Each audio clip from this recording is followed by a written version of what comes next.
Good morning guys, welcome back to learn with VV. आज की इस क्लास में हम डिस्कस करेंगे पॉलिटी के एक वन लाइनर क्वेश्चन। ये क्वेश्चन आपके primary, super TET, junior super TET और यूपी टेट तीनों के लिए ही ये क्वेश्चन इंपॉर्टेंट होंगे। एसएसटी वालों के लिए आपके जूनियर शिक्षक भर्ती में 100 नंबर के पेपर में पॉलिटी के क्वेश्चंस पूछे जाएंगे, जिसमें से आपके ये क्वेश्चन जीएस और जीके के लिए भी इंपॉर्टेंट होते हैं। जीएस जीके में भी इसमें से आपके क्वेश्चन पूछे जा सकते हैं। तो चलिए फटाफट से क्लास को शुरू करते हैं। आपसे मेरी रिक्वेस्ट है कि वीडियो को लाइक कर दीजिए और फ्रेंड के साथ में शेयर कर लीजिएगा, और चैनल पे नए हैं तो चैनल को सब्सक्राइब कर लीजिए, साथ ही बेल आइकन को प्रेस कर लीजिएगा, जिससे नई वीडियो का नोटिफिकेशन आपको समय से मिल सके। तो बढ़ते हैं अपने फर्स्ट क्वेश्चन की ओर। फर्स्ट क्वेश्चन है हमारा, भारत में उच्चतम न्यायालय की स्थापना का प्रथम प्रावधान किस अधिनियम के अंतर्गत किया गया था? तो रेगुलेटिंग एक्ट 1773 के अंतर्गत उच्चतम न्यायालय की स्थापना की गई थी। ठीक है, अगला क्वेश्चन है, अंतरिम राष्ट्रीय सरकार का गठन कब किया गया था? अंतरिम राष्ट्रीय सरकार का गठन किया गया था 2 सितंबर 1946 को। नेक्स्ट है, ब्रिटिश सरकार ने संविधान सभा की मांग को पहली बार आधिकारिक रूप से कब स्वीकार किया था?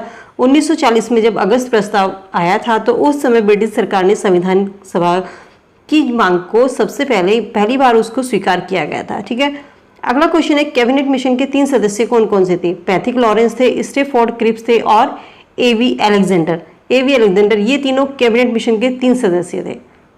अगला क्वेश्चन है, माउंटबेटन योजना की घोषणा कब की गई थी? माउंटबेटन योजना की घोषणा कब की गई थी? तो 3 जून 1947 को। ध्यान दीजिएगा, 3 जून 1947 को माउंटबेटन योजना की घोषणा की गई थी।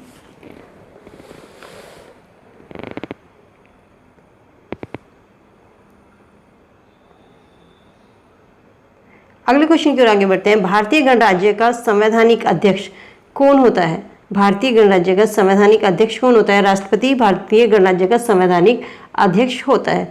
भारतीय संविधान का स्वरूप कैसा है? संघात्मक है या एकात्मक है? तो ये दोनों का ही समन्वय है, संघात्मक और एकात्मक। भारतीय संविधान का स्वरूप किस तरीके का है? दोनों का समन्वय है। ठीक है, सार्वजनिक धन का संरक्षक किसे कहा जाता है? भारत के नियंत्रक महालेखा परीक्षक जो होते हैं उनको सार्वजनिक धन का संरक्षण कहा जाता है। नेक्स्ट क्वेश्चन है, सर्वोच्च न्यायालय के न्यायाधीश की नियुक्ति के पूर्व मुख्य न्यायाधीश से विचार विमर्श करना राष्ट्रपति के लिए क्या होता है? बाध्यकारी होता है। नीति निर्देशक तत्वों का क्रियान्वयन किस पर निर्भर करता है? तो ये सरकार के पास जो उपलब्ध साधन होते हैं उन पर नीति निर्देशक तत्वों का क्रियान्वयन निर्भर करता है। नीति निर्देशक तत्व आपकी पॉलिटी के लिए बहुत इंपॉर्टेंट है। इससे क्वेश्चन पूछा जाता है कि भाग किस में आते हैं? ये भाग 4 में नीति निर्देशक तत्वों का उल्लेख किया गया है। और अनुच्छेद की बात करें तो अनुच्छेद 36 से 51 में, अनुच्छेद 36 से 51 में नीति निर्देशक तत्वों को कहाँ से लिया गया है? आयरलैंड के संविधान से नीति निर्देशक तत्व लिए गए हैं। तो ये नीति निर्देशक तत्वों के बारे में कुछ इंपॉर्टेंट फैक्ट है, इनको आप नोट डाउन कर लीजिएगा। भाग की अगर हम बात करें तो भाग 4 में नीति निर्देशक तत्वों का उल्लेख किया गया है और अनुच्छेद 36 से 51 में। और नीति निर्देशक तत्व कहाँ से लिए गए हैं? तो ये आयरलैंड से लिए गए हैं। आयरलैंड के संविधान से नीति निर्देशक तत्व को लिया गया है। ठीक है, अगले क्वेश्चन की ओर आगे बढ़ते हैं, किसकी अनुमति के बिना राज्य की विधानसभा में कोई धन विधेयक पेश नहीं किया जा सकता? राज्यपाल की सहमति के बिना विधानसभा में कोई भी धन विधेयक पेश नहीं किया जा सकता है। संविधान के अंतर्गत आपात उपबंध किस देश के संविधान से लिए गए हैं? तो आपात उपबंध का प्रबंध जो लिया गया है ये जर्मनी के संविधान से लिए गए हैं। हमारे संविधान में कुछ न कुछ मूल अधिकार है, अगर हम इनकी बात करें, मूल कर्तव्य, ये सभी कहीं ना कहीं से लिए गए हैं। ये भी आपके उसके लिए इंपॉर्टेंट होता है। विधि निर्माण की प्रक्रिया हमारे ब्रिटेन से ली गई है। मौलिक अधिकार की बात करें तो वो अमेरिका से लिए गए हैं। और संघात्मक व्यवस्था कनाडा से ली गई है। जर्मनी से आपात उपबंध और आयरलैंड से नीति निर्देशक तत्व लिए गए हैं। और फ्रांस से हमारा गणतंत्र लिया गया है। और ऑस्ट्रेलिया से संवर्ती सूची, प्रस्तावना की भाषा और केंद्र राज्य के बीच में जितनी भी शक्तियों का विभाजन होता है ये सभी कहाँ से? ये ऑस्ट्रेलिया से लिए गए हैं। ठीक है, चलिए अगले क्वेश्चन की ओर आगे बढ़ते हैं। भारतीय संविधान के अंतर्गत ये हो गया आपका आपात उपबंध कहाँ से? जर्मनी के संविधान से लिया गया इनको। राज्य के नीति निर्देशक तत्व, ध्यान रखना भाग 4 में नीति निर्देशक तत्वों का वर्णन किया गया है। किस भाग में है? ये चौथे भाग में है। संविधान की उद्देशिका में प्रयुक्त गणतंत्र शब्द का क्या तात्पर्य है? गणतंत्र शब्द का तात्पर्य है कि भारत का राष्ट्रीय अध्यक्ष निर्वाचित होगा, यानी कि जो राजा, राष्ट्रपति या राष्ट्राध्यक्ष होगा वो उसका शासन लोगों के द्वारा चुना जाएगा। व्यक्ति, ना कि किसी कोई वंशज, जैसे पहले राजा महाराजा होते थे कि उनके पुत्र थे वो उत्तराधिकारी बन जाते थे। ये ना हो कि अब ये जनता के द्वारा जनता के लिए चुना गया होगा गणतंत्र। और गणतंत्र हमारा कहाँ से लिया गया है? गणतंत्र शब्द जो है हमारा फ्रांस के संविधान से इसको लिया गया है। ठीक है, चलिए नेक्स्ट क्वेश्चन की ओर आगे बढ़ते हैं। संविधान की प्रारूप समिति के सम्मुख संविधान की प्रस्तावना का प्रस्ताव किसने रखा था? प्रारूप समिति यानी कि ड्राफ्टिंग कमेटी के सम्मुख संविधान की प्रस्तावना, या आप उद्देशिका इसको कह सकते हैं, ये दिया था पंडित जवाहरलाल नेहरू ने। पंडित जवाहरलाल नेहरू ने उद्देशिका प्रस्ताव प्रस्तुत किया था। कब किया था? 13 दिसंबर 1946 को। 13 दिसंबर 1946 को पंडित जवाहरलाल नेहरू ने उद्देश्य प्रस्ताव प्रस्तुत किया था। ठीक है, प्रारूप समिति के अध्यक्ष कौन थे? प्रारूप समिति के अध्यक्ष थे हमारे भीमराव अंबेडकर। अगले क्वेश्चन की ओर आगे बढ़ते हैं। किस संविधान संशोधन द्वारा मतदान की आयु 21 वर्ष से घटाकर 18 वर्ष कर दी गई है? तो 61वां संविधान संशोधन हुआ था, जिसके द्वारा मतदान की आयु कितनी, पहले 21 वर्ष थी, उसको घटाकर अब 18 वर्ष कर दी गई है। भारतीय संविधान के किस अनुच्छेद के तहत राष्ट्रपति पर महाभियोग चलाया जा सकता है? अनुच्छेद 61। अनुच्छेद 61 के तहत राष्ट्रपति पर क्या महाभियोग चलाया जा सकता है? ठीक है, लेकिन अगर उस पर राष्ट्रपति पर महाभियोग चलाया जाता है कि संविधान का अगर उल्लंघन करता है किसी भी नियमों का, लेकिन उससे पहले राष्ट्रपति पर महाभियोग लगाने से पहले 14 दिन पहले उन्हें पूर्व लिखित जानकारी देनी जरूरी होती है, उसके बाद ही उन पर महाभियोग चलाया जा सकता है। ठीक है, अगले क्वेश्चन की ओर आगे बढ़ते हैं। भारतीय संविधान में संघ की कार्यपालिका शक्ति किसमें निहित होती है? संघ की कार्यपालिका शक्ति किसमें निहित होती है? राष्ट्रपति में होती है। राज्यसभा का कौन सा सदस्य लोकसभा में भी बोल सकता है? लोकसभा में बोल सकता है जो मंत्री बन गया। और लोकसभा की अगर हम बात करें तो लोकसभा सबसे निम्न सदन है और इसको लोकप्रिय सदन कहा जाता है। ये अस्थायी सदन है, इसको कभी भी भंग किया जा सकता है। ठीक है, चलिए नेक्स्ट क्वेश्चन की बात करते हैं। भारत के केंद्रीय स्तर पर लेखांकन और लेखा परीक्षण किसके आधार पर, किसके अधिकार क्षेत्र में आता है? केंद्र स्तर पर जो लेखांकन लेखा परीक्षण होता है वो भारत के नियंत्रक एवं लेखा महापरीक्षक के अधिकार क्षेत्र में आता है। उच्च न्यायालय के किसी न्यायाधीश की आयु के बारे में उत्पन्न किसी प्रश्न पर विनिश्चय कौन कर सकता है? सर्वोच्च न्यायालय के मुख्य न्यायाधीश के परामर्श से राष्ट्रपति। ठीक है, मुख्यमंत्री की नियुक्ति किसके द्वारा की जाती है? तो राज्य के राज्यपाल के द्वारा मुख्यमंत्री की नियुक्ति की जा सकती है। कई बार क्वेश्चन एग्जाम में पूछा गया है, इंपोर्टेंट क्वेश्चन है, पॉइंट आउट कर लीजिएगा। संविधान का कौन सा प्रावधान कल्याणकारी राज्य की अवधारणा को विस्तार से बताता है? तो राज्य के नीति निर्देशक तत्व हैं जो कल्याणकारी राज्य की अवधारणा को बताते हैं। क्या क्या कल्याण किए गए हैं? स्त्री और पुरुष को समान वेतन, समान अधिकार, या किसी के साथ भी कोई भेदभाव वाला कार्य ना हो, ये सभी चीज़ें जो हैं हमारे राज्य के नीति निर्देशक तत्व सिद्धांतों में इन सभी चीज़ों का प्रावधान किया गया है। कौन सा संविधान है? संविधान संशोधन नीति निर्देशक सिद्धांतों को मौलिक अधिकारों पर श्रेष्ठता प्रदान करता है। तो 42वां संविधान संशोधन कब हुआ था? 1976 में, जो मौलिक अधिकारों को श्रेष्ठता प्रदान करता है। ठीक है, अगले क्वेश्चन की ओर आगे बढ़ते हैं। उपराष्ट्रपति को अपने कार्यकाल की समाप्ति से पूर्व पद से हटाने का अधिकार किसको प्राप्त है? संसद को। राष्ट्रपति को, उपराष्ट्रपति को उनके कार्यकाल की समाप्ति से पूर्व उनको हटाया जा सकता है संसद के द्वारा। ठीक है, इसमें दोनों की, लोकसभा और राज्यसभा दोनों के सदस्य की सहमति होनी इसमें जरूरी होती है।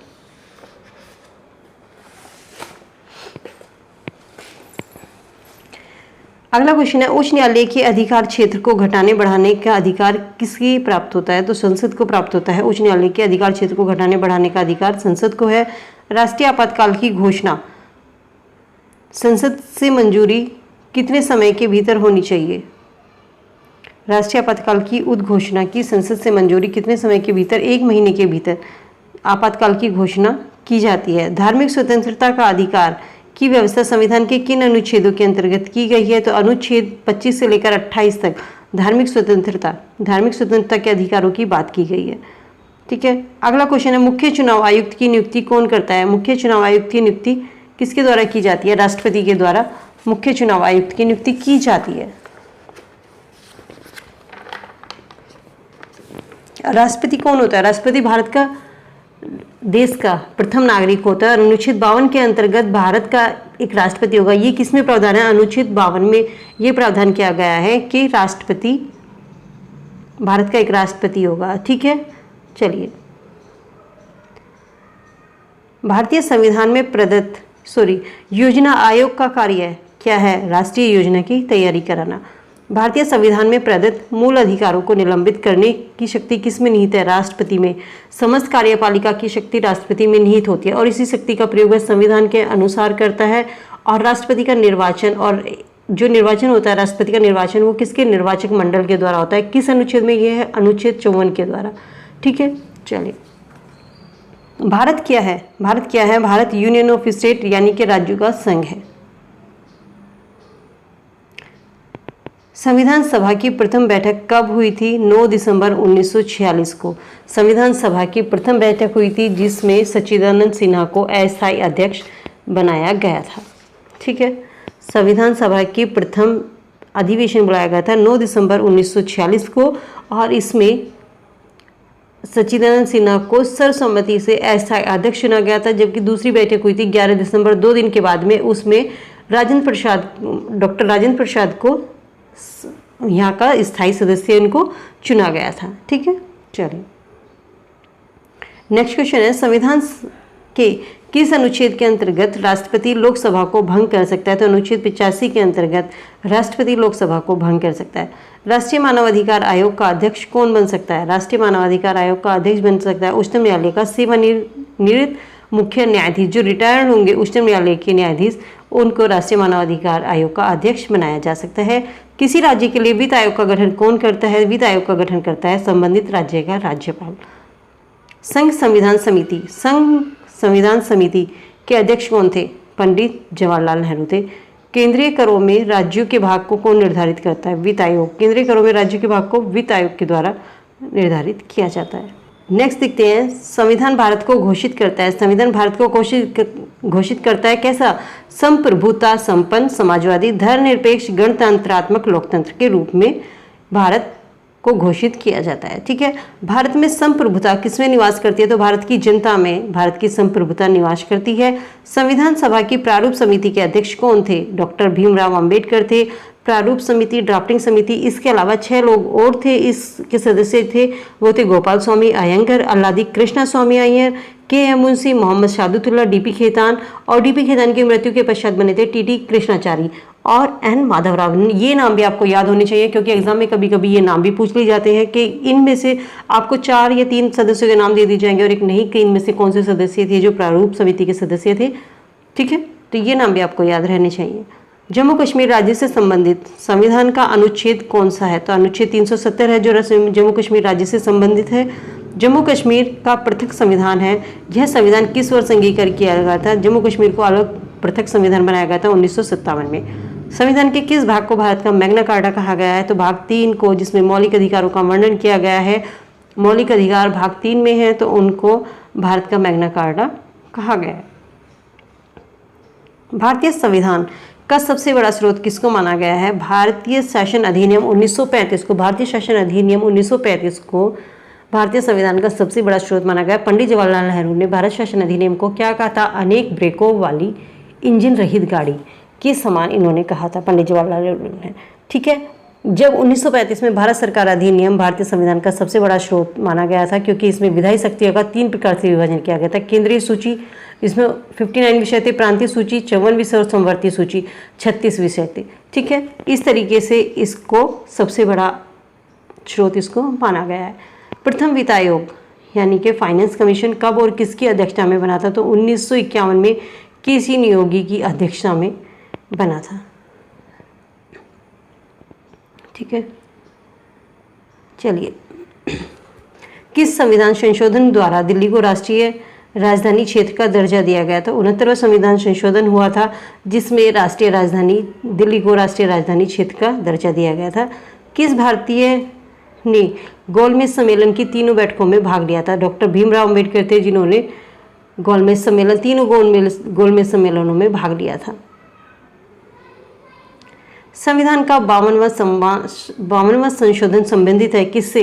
52वां संशोधन दल बदल से विरोधी उपबंधों से संबंधित है। इसको आप अगर 52वां संविधान संशोधन अगर आपको याद नहीं होता तो इसको 5 × 2 = 10, तो इस तरीके से 10 से आप 10 से दल और 10 से 10। इस तरीके से आप इसको थोड़ा सा याद कर सकते हैं। 52वां संविधान संशोधन दल बदल से संबंधित है। भारतीय संविधान में सन्निहित मूल अधिकारों की अवधारणा किस देश से ग्रहण की गई है? संयुक्त राज्य अमेरिका के संविधान से मूल अधिकारों की अवधारणा को लिया गया है। मूल अधिकार की बात करें तो मूल अधिकार किस में आते हैं? मूल अधिकार आते हैं हमारे भाग 3 में। कितने मूल अधिकार है? 6। पहले मूल अधिकार जो थे कितने थे? 7 थे। उसमें से संपत्ति के अधिकार को हटा दिया गया है। अब इसके अलावा 6 मूल अधिकार हमारे बचे। संविधान सभा द्वारा भारतीय संविधान को कब अंगीकार किया गया था? कब स्वीकार किया गया था? तो 26 नवंबर 1949 को भारतीय संविधान को स्वीकार किया गया था। या यहाँ पर आपसे स्वीकार न करके अंगीकार भी पूछ लिया जाता है, तो ये आप ध्यान दीजिएगा। 26 नवंबर 1949 को संविधान सभा द्वारा भारतीय संविधान को स्वीकार किया गया था। राज्यसभा के चुनाव के लिए उम्मीदवार की अपेक्षित आयु कितनी होती है? 30 वर्ष होती है राज्यसभा। और लोकसभा की अगर हम बात करें तो लोकसभा के लिए आयु होती है यहाँ पर 25 वर्ष। चलिए अगला क्वेश्चन है, धन विधेयक को संसद के किस सदन में प्रस्तुत किया जाता है? धन विधेयक को संसद के किस सदन में? केवल लोकसभा में। धन विधेयक को लोकसभा में इनको प्रस्तुत किया जाता है, राज्यसभा में इनको प्रस्तुत नहीं किया जाता। केंद्रीय मंत्रिपरिषद के विरुद्ध अविश्वास प्रस्ताव प्रभावी ढंग से कहाँ प्रस्तुत किया जाता है? लोकसभा में। अविश्वास प्रस्ताव को अगर कहीं पर प्रस्तुत किया जा सकता है तो केवल लोकसभा में इसको किया जाएगा।